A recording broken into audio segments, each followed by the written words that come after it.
आज हम लोग CRPC 1973 यानी the code of criminal procedure 1973 दंड प्रक्रिया संहिता 1973 जो है इस पे हम लोग डिस्कस करने वाले हैं। जो AIB 20 प्रिपरेशन का जो हम लोग का वीक 1 का जो टारगेट था, CRPC में जो हमारा जो फोकस एरिया था वो क्या क्या था आप सभी को पता होगा। FIR, अरेस्ट और बेल, यही तीन जो है फोकस एरिया था। यही तीनों प्रोविजन को हम लोग को देखना है। तो आज हम लोग स्पेशली जो है ये तीनों टॉपिक को देखने वाले हैं। यहाँ पे है कंटेंट्स और यहाँ पे चैप्टर 1 चैप्टर 2 इस तरह से सारे सेक्शंस दिए हुए हैं, इधर इंग्लिश में और इधर हिंदी में भी दिए हुए हैं। तो हम लोग जो है स्पेशली हम लोग को देखना क्या है, FIR कहाँ पे है। सबसे पहले हम लोग FIR को कवर करेंगे। तो देखिए चैप्टर 1 FIR नहीं है।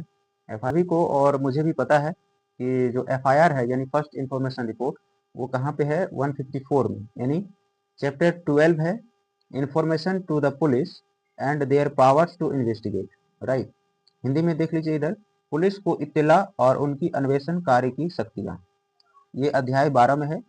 154 जो धारा है संघीय मामलों में इत्तला, यानी 154 सेक्शन में है दिया हुआ इंफॉर्मेशन इन कॉग्निजेबल केसेस, यानी हमको बस यही देखना है 154 यानी FIR, है ना। ये है पेज नंबर 67 में।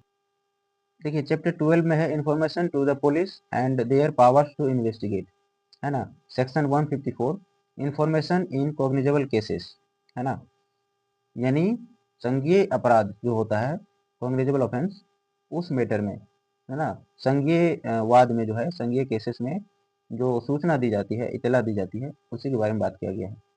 इसमें देखिए क्या कह रहा है, every information relating to the commission of a cognizable offence if given orally to an officer in charge of a police station shall be reduced to writing by him or under his direction and be read over to the informant। यानी इस point को आप समझ गए होंगे। Detail में जो है आपको हिंदी में इधर बता देते हैं। इसमें देखिए क्या लिखा हुआ है, संघीय मामलों में इत्तला, संघीय अपराध के किए जाने से संबंधित प्रत्येक इत्तला यदि पुलिस थाने के भारत साधक अधिकारी को मौखिक दी गई है तो उसके द्वारा या उसके निर्देशाधीन लेखबद्ध कर ली जाएगी और इत्तला देने वाले को पढ़कर सुनाई जाएगी। और प्रत्येक ऐसी इत्तला पर, चाहे वह लिखित रूप में दी गई हो या पूर्वोक्त रूप से लेखबद्ध की गई हो, उस व्यक्ति द्वारा हस्ताक्षरित किए जाएंगे जो उसे दे और उसका सार ऐसी पुस्तक में जो उस अधिकारी द्वारा ऐसे रूप में रख जाएगी जिसे राज्य सरकार इस निमित्त विहित करे प्रविष्ट किया जाएगा।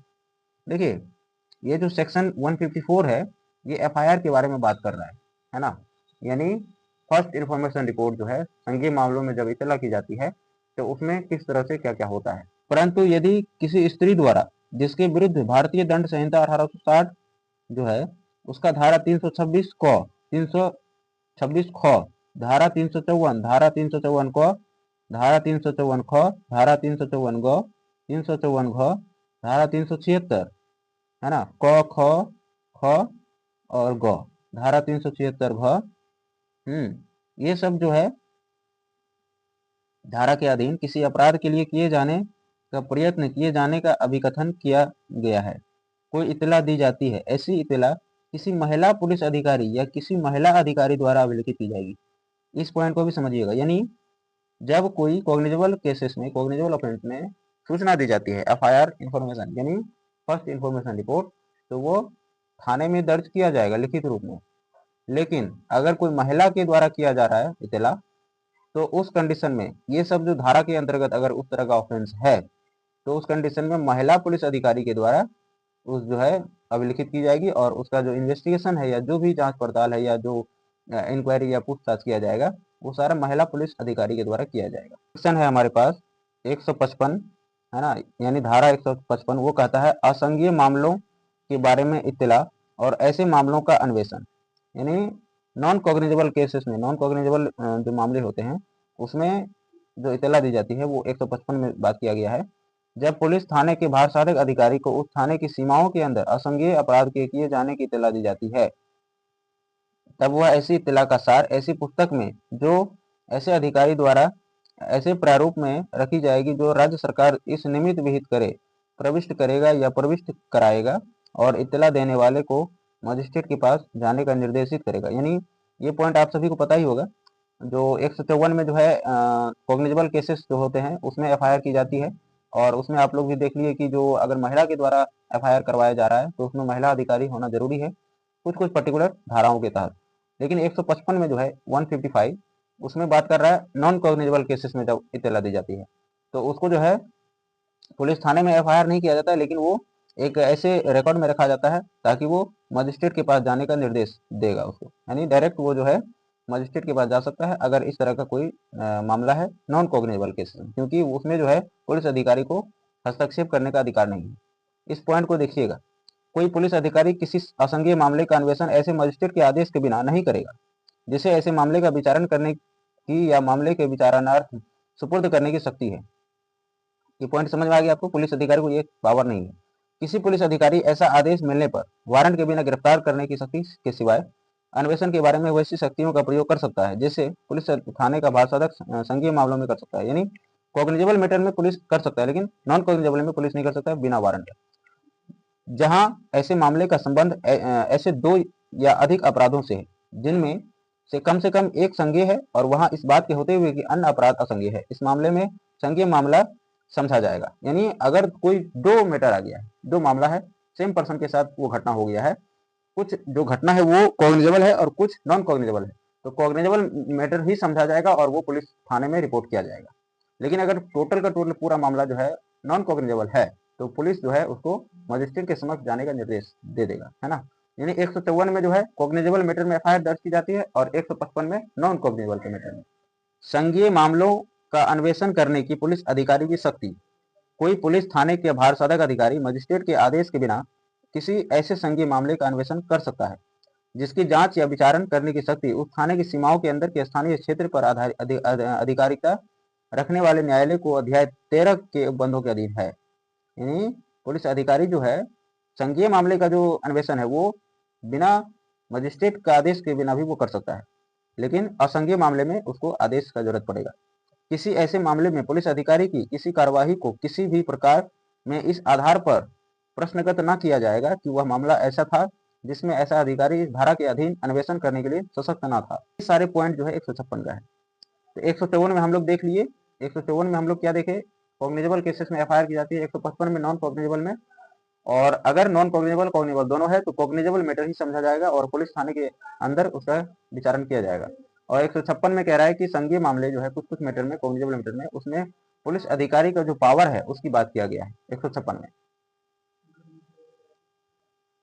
तो हम लोग जो है एफआईआर जो टॉपिक था हमारा, यानी ये सबको तो हमको देखना ही नहीं, हमको 154 से मतलब है, राइट। तो 154 को हम लोग पूरी तरह से समझ चुके हैं, एफआईआर जो टॉपिक था हमारा। तो अगला टॉपिक पे जो है डिस्कस करेंगे, जो हमारा टॉपिक है अरेस्ट का। कहाँ है चैप्टर 5 में, अरेस्ट ऑफ पर्सन्स, है ना। यहाँ 41 सेक्शन से जो है स्टार्ट हो रहा है। हम लोग पहले इसका पेज नंबर 18 में जाते हैं। 18 में क्या कह रहा है, 18 है chapter 5 arrest of persons. Section 41 क्या कह रहा है, व्हेन पुलिस में अरेस्ट विदाउट वारंट, यानी बिना वारंट का पुलिस कब अरेस्ट कर सकती है उसके बारे में बात किया गया है। देखिए इधर हिंदी में दिया हुआ है अध्याय 5 व्यक्तियों की गिरफ्तारी, है ना। पुलिस वारंट के बिना कब गिरफ्तार कर सकेगी। कोई पुलिस अधिकारी मजिस्ट्रेट के आदेश के बिना और वारंट के बिना किसी ऐसे व्यक्ति को गिरफ्तार कर सकता है जो पुलिस अधिकारी की उपस्थिति में संज्ञेय अपराध करता है, अगर कॉग्निजेबल ऑफेंस किया है, जिसके विरुद्ध एक युक्ति युक्त परिवाद किया गया है या विश्वसनीय जानकारी प्राप्त हुई है कि उसने ऐसे कारावास से जिसकी अवधि 7 वर्ष से कम की हो सकेगी या किसी अवधि 7 वर्ष तक की हो सकेगी, चाहे वह जुर्माने सहित हो अथवा जुर्माने के बिना दंडनीय संज्ञेय अपराध किया गया है, यदि निम्नलिखित शर्तों को पूरी कर दी जाती है, अर्थात पुलिस अधिकारी के पास ऐसे परिवार जानकारी या संदेह के आधार पर यह विश्वास करने का कारण है कि ऐसे व्यक्ति ने उक्त अपराध किया है, तो उसको गिरफ्तार कर सकता है बिना वारंट का। पुलिस अधिकारी का यह समाधान हो गया कि ऐसे गिरफ्तारी निम्नलिखित के लिए आवश्यक है। पहला, ऐसे व्यक्ति को कोई और अपराध करने से निवारित करने के लिए या अपराध से समुचित अन्वेषण के लिए, या ऐसे व्यक्ति को ऐसे अपराध के साक्ष्य को गायब करने या ऐसे साक्ष्य को किसी भी रीति में छेड़छाड़ करने से निवारित करने, या ऐसे व्यक्ति को किसी ऐसे व्यक्ति के साथ जो मामले के तथ्यों से परिचित है उसे उत्प्रेरणा, धमकी या वायदा करने से निवारित करने, जिनसे उसे न्यायालय या पुलिस अधिकारी को ऐसे दंडों का प्रकट करने के लिए मनाया जा सके। यानी ये सब मामले में जो है पुलिस अधिकारी बिना वारंट का किसी को भी अरेस्ट कर सकता है। यानी 40 जो है 41 में इस बात की जिक्र किया गया है। यानी जो सेक्शन 41 है उसमें जो है ये सारी चीजें क्लियर किया गया है। 41A देखिए, इसमें कह रहा है notice of appearance before police officer. आप सभी जो है बार बार सुनते होंगे कि सेक्शन 41A का नोटिस आया है कि नहीं आया है। अगर 41A का नोटिस आया है तो ही जो है पुलिस ऑफिसर के पास थाने में जाना है, ऐसे अगर बुलाया जाता है तो नहीं जाना है। तो यहाँ पर देखिए क्या कह रहा है, धारा 41 क में पुलिस अधिकारी के समक्ष हाजिर होने की सूचना। पुलिस अधिकारी कब 41A का नोटिस जारी करती है? पुलिस अधिकारी ऐसे सभी मामले में जिनमें धारा 41(1) के उपबंधों के अधीन किसी व्यक्ति की गिरफ्तारी उपेक्षित नहीं है, उस व्यक्ति को जिसके विरुद्ध एक युक्त परिवाद किया गया है या विश्वसनीय जानकारी प्राप्त हुई है या युक्त संदेह विद्यमान है कि उसने संज्ञेय अपराध कारित किया है, उसके समक्ष या ऐसे अन्य स्थान पर जो कि सूचना में विनिर्दिष्ट किया जाए, उस संज्ञात होने के लिए निर्देश देते हुए सूचना जारी करेगा। यानी जब पुलिस अधिकारी को लगेगा कि कोई व्यक्ति है वो संज्ञेय अपराध किया है, चाहे उस थाने के क्षेत्राधिकार में है ना, तो उस कंडीशन में वो उस व्यक्ति को 41A का नोटिस जारी करेगा और अपने समक्ष उपस्थित होने के लिए कहेगा। क्या है देखिए, गिरफ्तारी की प्रक्रिया और गिरफ्तार करने वाले अधिकारी के कर्तव्य। यानी जो अरेस्ट का जो प्रोसेस होता है और जो अरेस्ट करने वाला जो भी ऑफिसर है उसका क्या ड्यूटी होता है उसके बारे में बात कर रहा है। प्रत्येक पुलिस अधिकारी गिरफ्तार करते समय अपने नाम की सही, प्रकट और स्पष्ट पहचान धारणा करेगा जिससे आसानी से उनकी पहचान हो सके। गिरफ्तार का एक ज्ञापन तैयार करेगा जो कम से कम एक साक्षी द्वारा अनुप्रमाणित किया जाएगा, इसलिए बोलते हैं ना विटनेस होना चाहिए। जो गिरफ्तार किए गए व्यक्ति के परिवार का सदस्य है या उस परिक्षेत्र का है जहां गिरफ्तार की गई है गणमान्य सदस्य है। गिरफ्तार किए गए व्यक्ति द्वारा प्रति हस्ताक्षरित होगा और जब तक उसके परिवार के किसी सदस्य द्वारा ज्ञापन को अनुप्रमाणित न कर दिया जाए, गिरफ्तार किए गए व्यक्ति को यह सूचना देगा कि उसे अधिकार है कि उसके किसी नातेदार या मित्र को जिसका वह नाम दे उसकी गिरफ्तारी की सूचना दी जाएगी। जैसे कि बहुत सारे जो व्यक्ति को अरेस्ट करने के बाद वो व्यक्ति बोलता है कि मुझे अपना लॉयर को बुलाना है या लॉयर से बात करना है, तो उस कंडीशन में जो है ये सारे अधिकार दिए गए हैं जो एक्यूज्ड पर्सन है उसको। 41B में है। 41C यानी 41 ग में क्या है, जिले के नियंत्रण कक्ष। राज्य सरकार प्रत्येक जिले में और राज्य स्तर पर पुलिस नियंत्रण कक्ष की स्थापना करेगी। राज्य सरकार प्रत्येक जिले के नियंत्रण कक्ष के बाहर रखे गए सूचना पट पर गिरफ्तार किए व्यक्तियों के नाम और पते तथा उन पुलिस अधिकारियों का नाम और पद नाम जिन्हें गिरफ्तारियों की है प्रदर्शित की जाएगी, है ना, संदर्शित की जाएगी।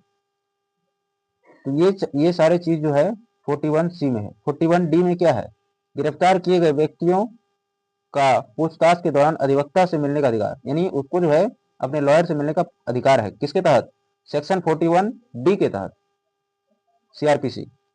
जब किसी व्यक्ति को गिरफ्तार किया जाता है और पुलिस पूछताछ की जाती है तब गिरफ्तार व्यक्ति अन्वेषण के दौरान उपस्थित रहने के लिए अपनी पसंद के अधिवक्ता से मिलने का हकदार होगा, है ना, किंतु संपूर्ण पूछताछ के दौरान नहीं। यानी कंप्लीट जो इंक्वायरी होता है उस दौरान नहीं, लेकिन जो स्टार्टिंग में होता है इंक्वायरी उस समय जो है उस व्यक्ति को अधिकार है कि 41D के तहत अपने लॉयर से बात कर सके, है ना।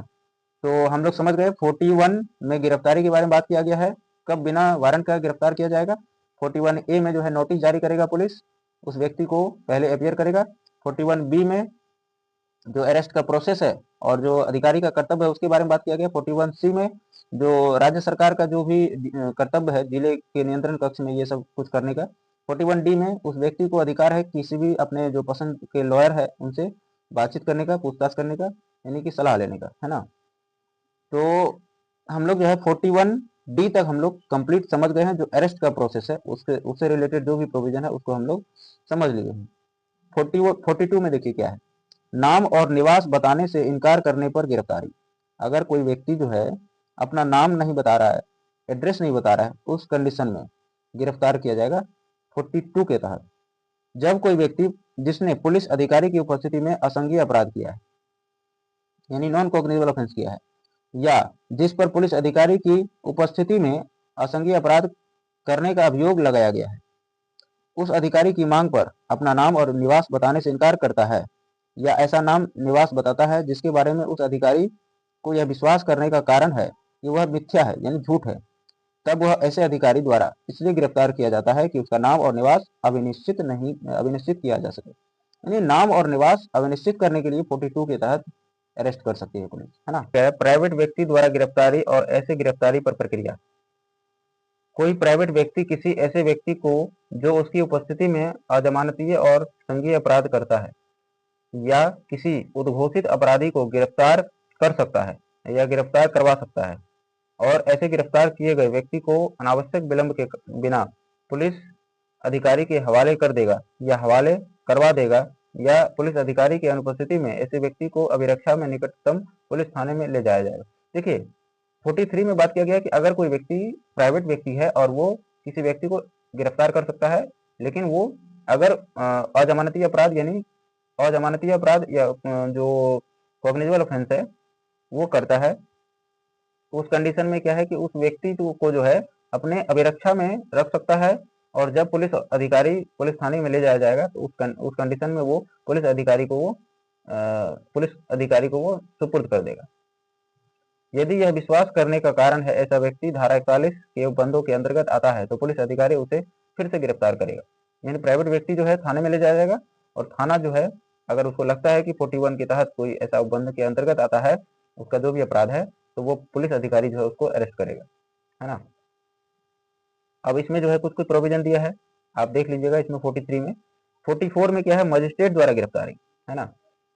जब कार्यपालक या न्यायिक मजिस्ट्रेट की उपस्थिति में उसकी स्थानीय अधिकारिता के अंदर कोई अपराध किया जाता है, तब वह अपराधी को स्वयं गिरफ्तार कर सकता है या गिरफ्तार करने के लिए किसी व्यक्ति को आदेश दे सकता है।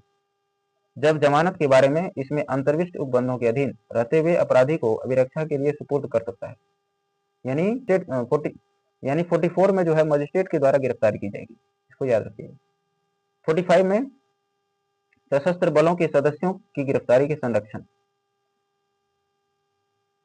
धारा 41 से 44 तक के धाराओं में जो है दोनों सहित किसी बात के होते हुए भी संघ के सशस्त्र बलों का कोई सदस्य अपने पदीय कर्तव्यों का निर्वहन करने में अपने द्वारा की गई या न किए जाने की तत्पर्यत किसी व्यक्ति के लिए जब तक गिरफ्तार नहीं किया जाएगा जब तक केंद्रीय सरकार सहमति नहीं ले ली जाती है।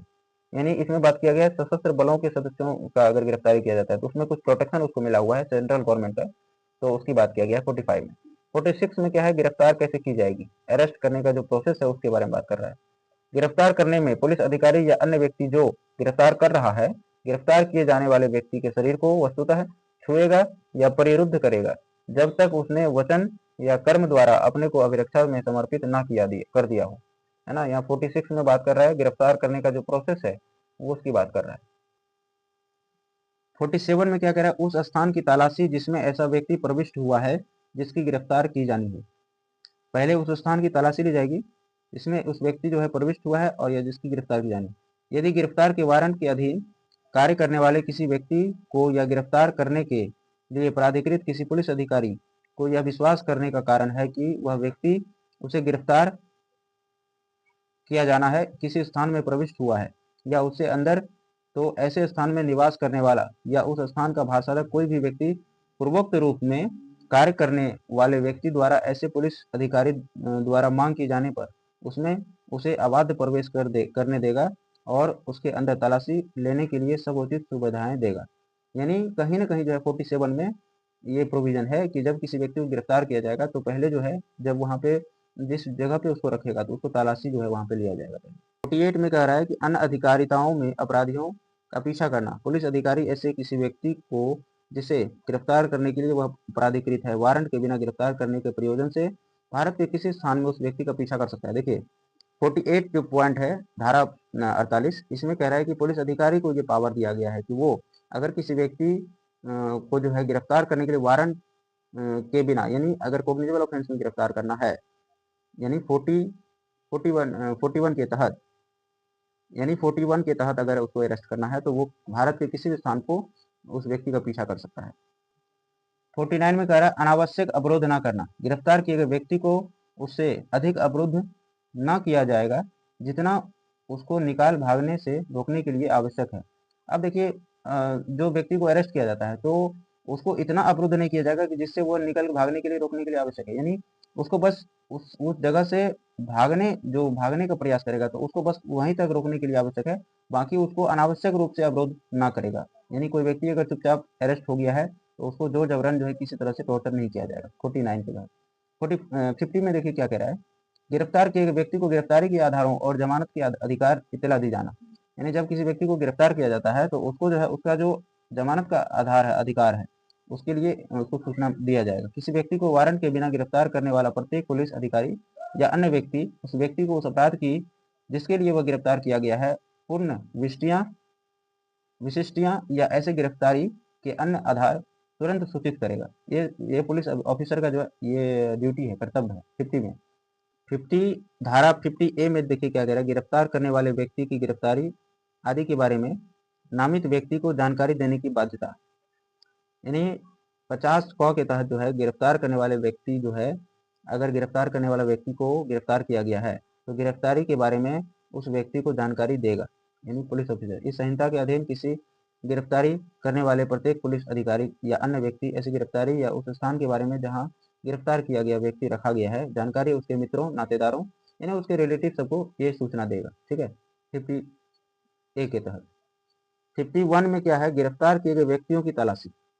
जब कोई व्यक्ति को गिरफ्तार किया जाएगा तो पुलिस अधिकारी जो है वारंट के अधीन जो जमानत के लिए जाने का बंद नहीं करता है या ऐसे वारंट के अधीन जो जमानत के लिए जाने का बंद करता है किंतु गिरफ्तार किए गए व्यक्ति जमानत नहीं देता है तो कोई व्यक्ति गिरफ्तार किया जाता है। यानी इसका जो है गिरफ्तार किए व्यक्तियों की तलाशी के बारे में बात कर रहा है 51।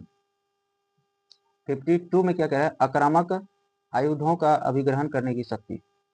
वह अधिकारी या अन्य व्यक्ति जो इस संहिता के अधीन गिरफ्तारी करता है, गिरफ्तार किए गए व्यक्ति को कोई आक्रामक आयुध यानी किसी तरह का जो है आक्रामक आयुध नहीं करेगा, इसके बारे में बात कर रहा है ना। यानी 52 में जो बात कर रहा है वो जो गिरफ्तार करने वाला व्यक्ति है या कोई पुलिस ऑफिसर है उसका क्या क्या शक्ति है उसके बारे में बात कर रहे हैं। हम लोग 52 तक जो है कंप्लीट समझ गए हैं, 52 तक कवर कर लिए हैं। आगे की क्लास में हम लोग जो नेक्स्ट जो सेक्शन है उसके बारे में हम लोग बात करेंगे। अरेस्ट का जो सेक्शन अभी बचा हुआ है आप सभी को पता होगा, 41 से लेकर के 60 तक इसका जो धारा है अरेस्ट का उसकी बात कर रहा है। तो हम लोग आगे की जो सेक्शन है वो नेक्स्ट क्लास में कवर करेंगे। थैंक यू सो मच, बहुत बहुत धन्यवाद।